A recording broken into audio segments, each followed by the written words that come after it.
Oke, Assalamualaikum warahmatullahi wabarakatuh. Perkenalkan, kami dari kelompok 6 akan sedikit menjelaskan kembali tentang program linear dan matriks.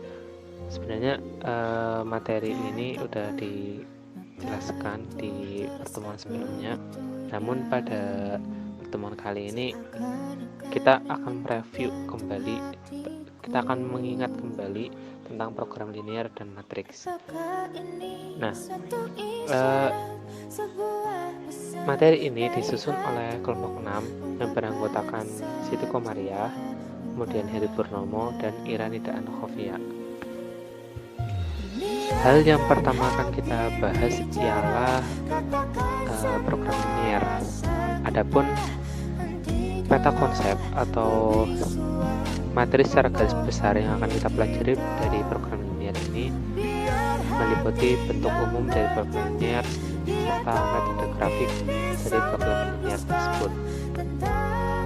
Yang pertama ialah bentuk umum dari program linearnya. Program linear adalah suatu cara penyelesaian masalah dengan menggunakan konsep pertidaksamaan linear. Program linear dapat diselesaikan dengan beberapa cara. Namun ada cara yang paling umum atau cara yang biasa digunakan yaitu metode grafik. Hanya saja metode grafik ini memiliki kelebihan dan kekurangan.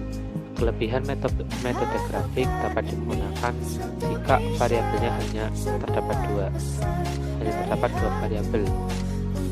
Sedangkan jika variabelnya lebih dari dua, maka metode grafik ini akan sulit untuk diterapkan atau diaplikasikan. Nah, itu tadi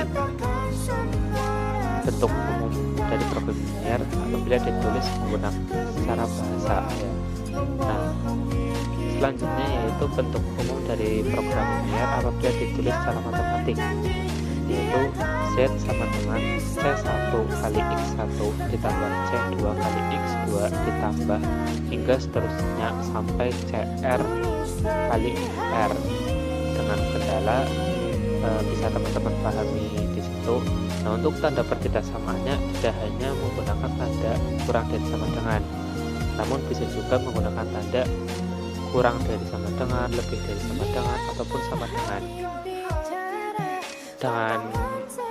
keterangan A, IJ, B, IJ, dan C, IJ adalah konstanta yang diketahui. Kemudian M dan R adalah bilangan bulat. Oke, untuk selanjutnya yaitu metode grafik ya. Sebagaimana tadi telah dijelaskan di atas, cara penyelesaian program linear menggunakan metode grafik apabila memiliki dua variabel. Sedangkan jika variabelnya lebih dari dua, sedikit sulit untuk menyelesaikannya. Nah, di sini ada soal yaitu maksimumkan Z sama dengan 5x1 ditambah 3x2 yang memiliki dua kendala. Yang pertama, kendala utamanya ialah 3x1 plus 5x2 kurang dari sama dengan 15, 5x1 plus 2x2 kurang dari sama dengan 10. Sedangkan kendala pembatasnya ialah x1, x2 lebih dari sama dengan 0. Pertanyaannya, tentukan nilai x1 dan nilai x2 yang memaksimumkan nilai z atau fungsi z tersebut. Dari soal tadi ya, karena memiliki kendala pembatas dengan syarat yaitu x1, x2 lebih dari sama dengan 0 ya, maka setiap titik merupakan penyelesaian layak haruslah terletak pada kuadran pertama. Nah, dimisalkan dengan bentuk persamaan, yaitu 3x1 ditambah 5x2 sama dengan 15, 5x1 ditambah 2x2 sama dengan 10. Kemudian dari kedua persamaan tersebut dilukiskan pada bidang koordinat, sehingga semua titik yang memenuhi kendala utama dan kendala pembatas terletak pada daerah yang diarsir. Nah, untuk lebih jelas tentang diagramnya, tentang grafiknya, bisa teman-teman lihat di slide selanjutnya. Nah, di slide ini sudah terlihat ya grafiknya. Nah, ini merupakan lukisan dari persamaan tadi apabila kita masukkan ke dalam sebuah grafik. Bisa dilihat di situ ada bagian yang diarsir atau yang berwarna biru. Nah, itu merupakan daerah layak. Jadi setiap titik pada daerah ini merupakan penyelesaian layak. Untuk menentukan penyelesaian program linear di atas, kita harus mencari titik pada daerah yang diarsir yang memberikan nilai terbesar untuk fungsi tujuan Z. Untuk selanjutnya, kita akan diminta untuk menentukan garis nilai terbesar untuk Z yang mempunyai sekurang-kurangnya satu titik pada daerah yang diarsir. Dapat dilihat bahwa Z2 adalah nilai maksimum untuk Z. Titik yang merupakan penyelesaian layak maksimum yang terletak pada daerah yang diarsir adalah titik A. Untuk menentukan nilai X eksak, penyelesaian maksimum ini dilakukan dengan mencari titik potong pada kedua garis.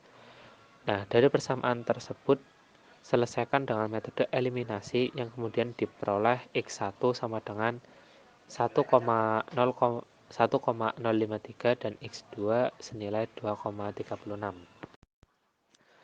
Dari pernyataan tadi kita lukiskan dalam sebuah grafik sehingga diperoleh bahwa garis Z2 merupakan nilai maksimum dari fungsi Z.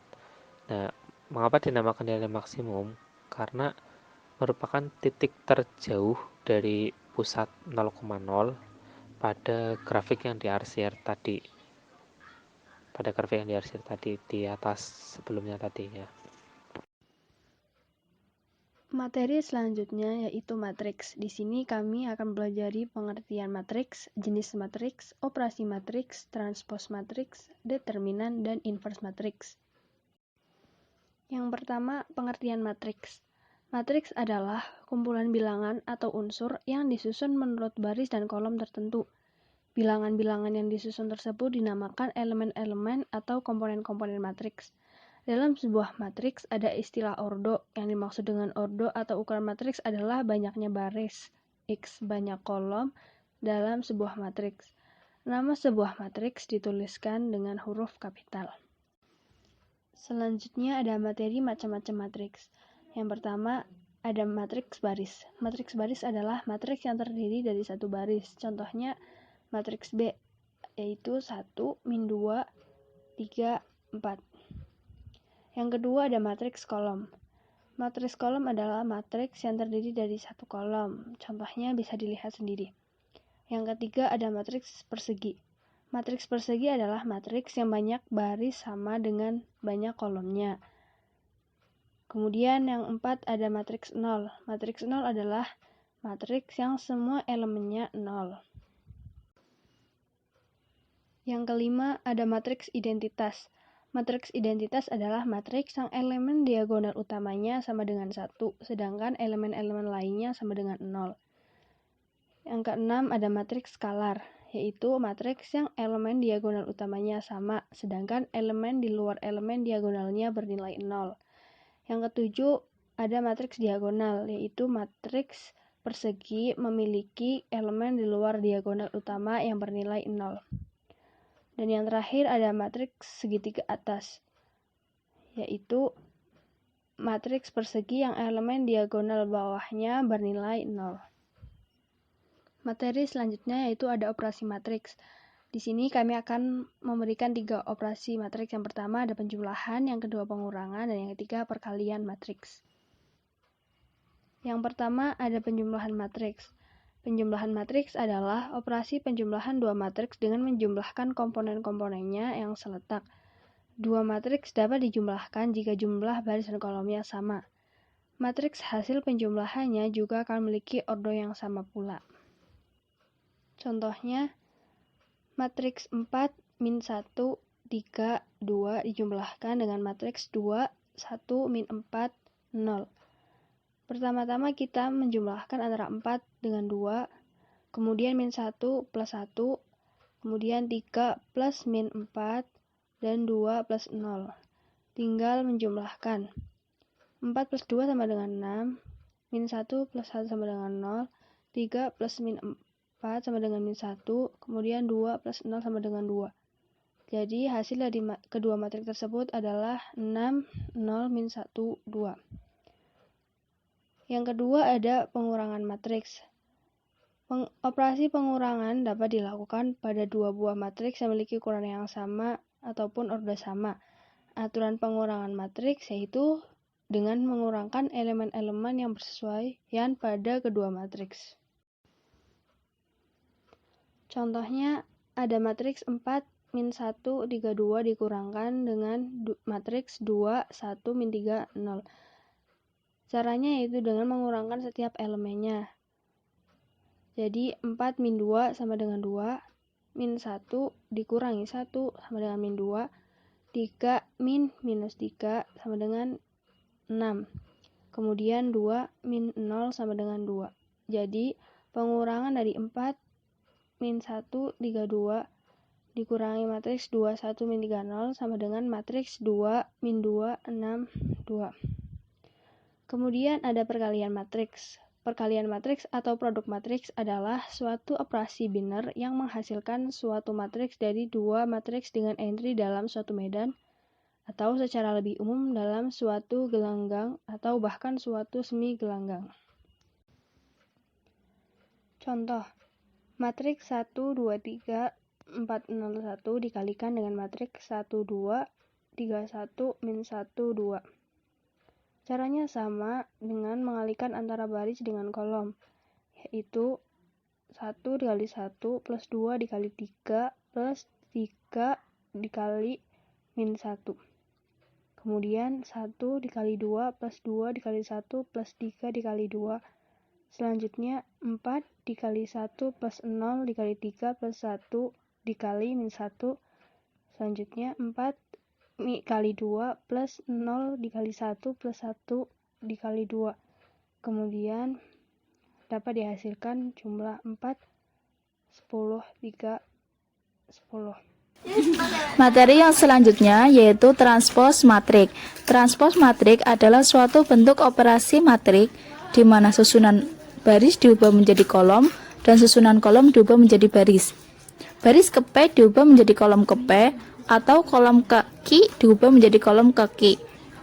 Jika sebuah matrik A diubah menjadi transpos matrik A, maka notasi yang biasanya digunakan yaitu A pangkat T.